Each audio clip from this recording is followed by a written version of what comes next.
The worst case scenario right now, moving right into millions upon millions of people.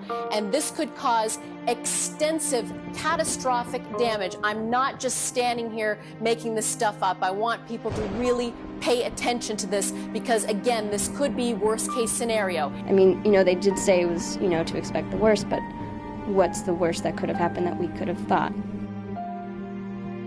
We were watching the news. Obviously, we didn't think it was going to be as big as it was.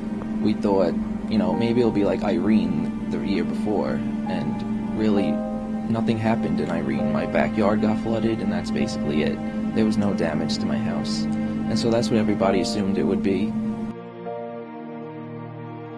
The scariest night of my life, because, there was no power. I mean, that wasn't the scary part, but when my brother called us in the middle of the night, crying, scared, I've never heard him so scared for his life.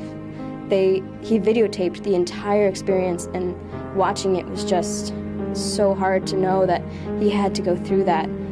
Hearing the house, feeling the house shake, like thinking it could crash at any second.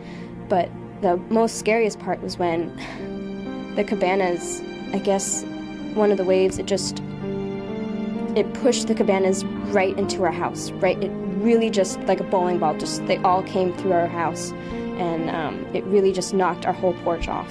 And it's a big wraparound porch, and for something like that to just be ripped off like nothing, it was really hard to see. Well, during the day the hurricane was supposed to hit, it was mostly windy. There was no rain at all, which was unusual. So I call my parents up every once in a while, and I asked them how they were doing. They were like, oh yeah, that's nothing, there's only wind. The tree in front of my house was swaying. And so that's when we got the call from my grandmother saying that she wants to come to my uncle's because she was afraid of the tree falling into my house. And so she came, and my parents, I was like, please come here, there's a mandatory evacuation set out, and it's really dangerous what could happen tonight. And they just, they wouldn't listen. They wanted to sort of go down with the ship, so to speak. But,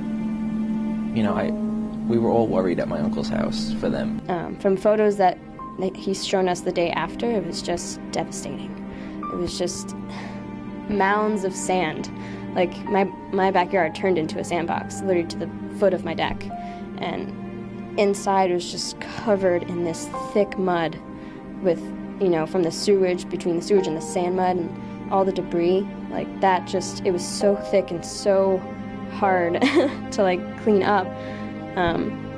Once you got below Highland Boulevard, it was a completely different story.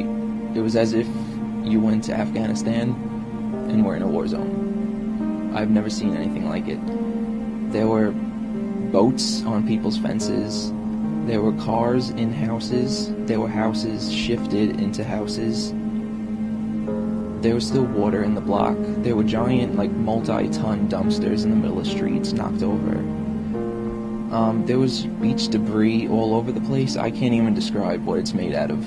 It's like mangled twigs, and giant 12-foot poles were all over the place. And that was just the area around my home. I didn't get to my block yet, and I was like, I can't believe what I'm seeing. There's hundreds of people on the block just hysterically crying. So, the Marines near us, boats, big yachts, would be in someone's yard, just chilling, and it would be, miles away from the Marine, things but there was a lot of boats everywhere, and I'm very grateful that, no one was really hurt, no one, aside from, damages that can be fixed. These are things that can be fixed compared to other things that happen in the world. There's nothing that could compare to a life. My house was probably the worst hit on my block. My neighbor said that there was a giant whirlpool in front of my house just swirling everything in, and the tree in front of my house eventually did fall. It fell into the side of my house. My father's car was destroyed. My sister's car was destroyed. My great-uncle, who lives up the block from me, his car actually floated down the block in front of my house because the water was about 5 feet high. So it went over everybody's fence and just landed right in front of my house. And while I was going through all this, at school, it's so hard to be here. It was so hard to be here because there's no way for me to get home because I didn't want them to waste gas.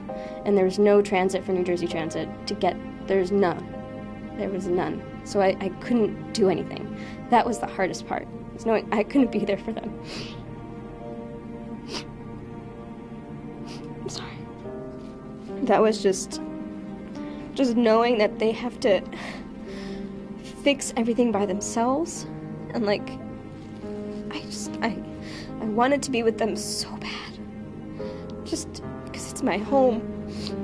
And just knowing that they're on their hands and knees, just trying to pick up mud and debris and everything, like...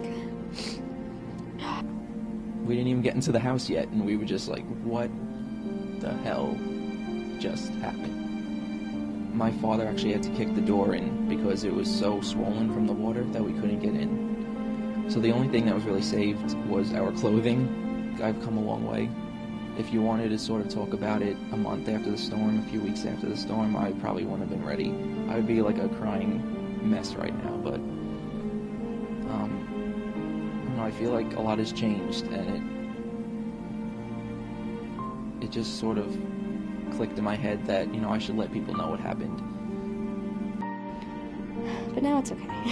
Now it's coming kind of to an end, you know, summer's coming back up and things are happening, and it still looks like sand is still everywhere. Like, there's still mounds of sand in the streets, and houses still look like they need a lot of work, but, I mean, things are still happening, and it's not over yet.